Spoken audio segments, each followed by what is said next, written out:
اعوذ باللہ من الشیطان الرجیم بسم اللہ الرحمن الرحیم۔ اللہ رب العزت کے پیارے اور بابرکت نام سے شروع۔ الحمدللہ رب العالمین والصلاة والسلام علی سید المرسلین، اما بعد فاعوذ باللہ من الشیطان الرجیم بسم اللہ الرحمن الرحیم۔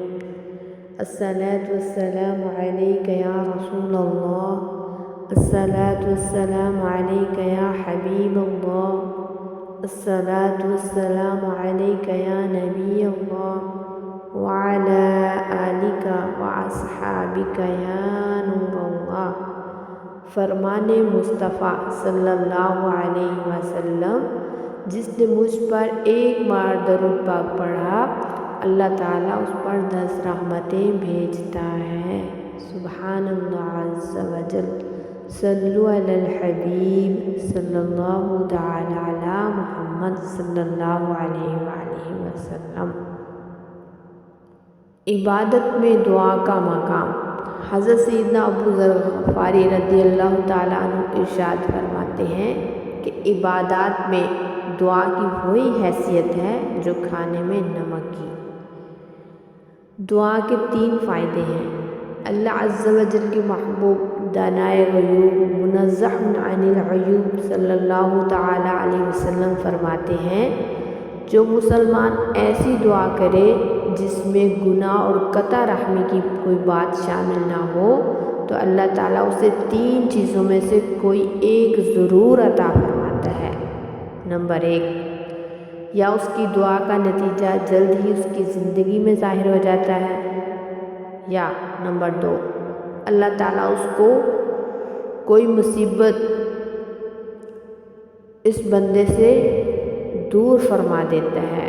یعنی بندے کو کوئی مصیبت آنے والی ہوتی ہے تو دعا کے صدقے اللہ تعالیٰ اس مصیبت کو اس بندے سے دور فرما دیتا ہے۔ نمبر 3، اس کے لیے آخرت میں بھلائی جمع کی جاتی ہے۔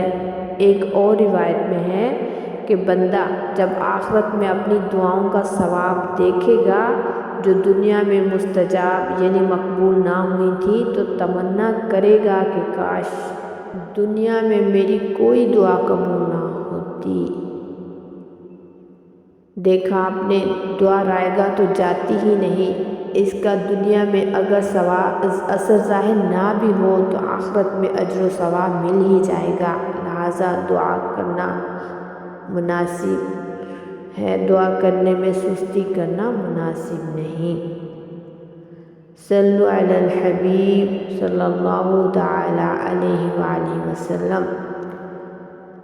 دعا مانگنے کا پہلا فائدہ یہ ہے کہ اللہ عز و جل کے حکم کی پیروی ہوتی ہے کہ اس کا حکم ہے مجھ سے دعا مانگا کرو، جیسا کہ قرآن پاک میں ارشاد ہے، ادعونی استجب لکم، ترجمہ کنز ایمان، مجھ سے دعا کرو میں قبول کروں گا۔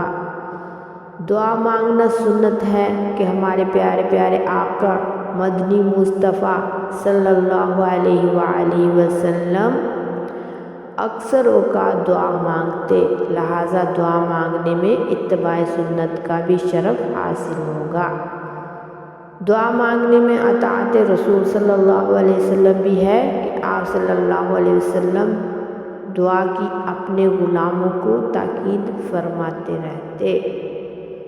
دعا مانگنے والا عابدوں کے زمرہ یعنی گروہ میں داخل ہوتا ہے کہ اب دعا بذات خود ایک عبادت بلکہ عبادت کا بھی مغز ہے، جیسا کہ ہمارے پیارے آقا صلی اللہ علیہ وسلم کا فرمان عالی شان ہے،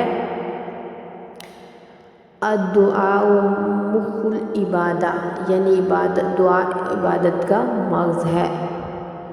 دعا مانگنے سے یا تو اس کا گناہ معاف کیا جاتا ہے، یا دنیا ہی میں اس کے مسائل حل ہوتے ہیں، یا پھر وہ دعا اس کے لیے آخرت کا ذخیرہ بن جاتی ہے۔ لہٰذا آپ بھی دعا مانگتے رہیے، دعا مانگنے کو اپنی عادت بنا لیجیے۔ ہمارے پیارے پیارے آقا کریم صلی اللہ تعالیٰ علیہ وسلم اکثر یہ دعا مانگا کرتے تھے، ہم بھی سیکھتے ہیں۔ یا مقلب القلوب ثبت قلبی علی دینک، یعنی اے دلوں کے پھیرنے والے میرے دل کو بھی اپنے دین پر قائم رکھ۔ یہ دعا تعلیم امت کے لیے ہے تاکہ لوگ سن کر سیکھ لیں۔ صلو علی الحبیب صلی اللہ تعالی علی محمد صلی اللہ علیہ وآلہ وسلم۔ قرآن کریم کی تلاوت کو اپنا معمول بنائیے اور نماز پنجگانہ پہ استقامت کی کوشش کیجیے، دوسروں کو بھی نماز پڑھنے کی تلقین کیجیے۔ تلاوت قرآن پاک، ترجمہ، تفسیر، وظائف اور درود پاک سننے کے لیے ہمارے چینل سکون قلبی کو سبسکرائب، لائک اور شیئر کیجیے۔ جزاک اللہ خیرا۔ السلام علیکم ورحمۃ اللہ وبرکاتہ۔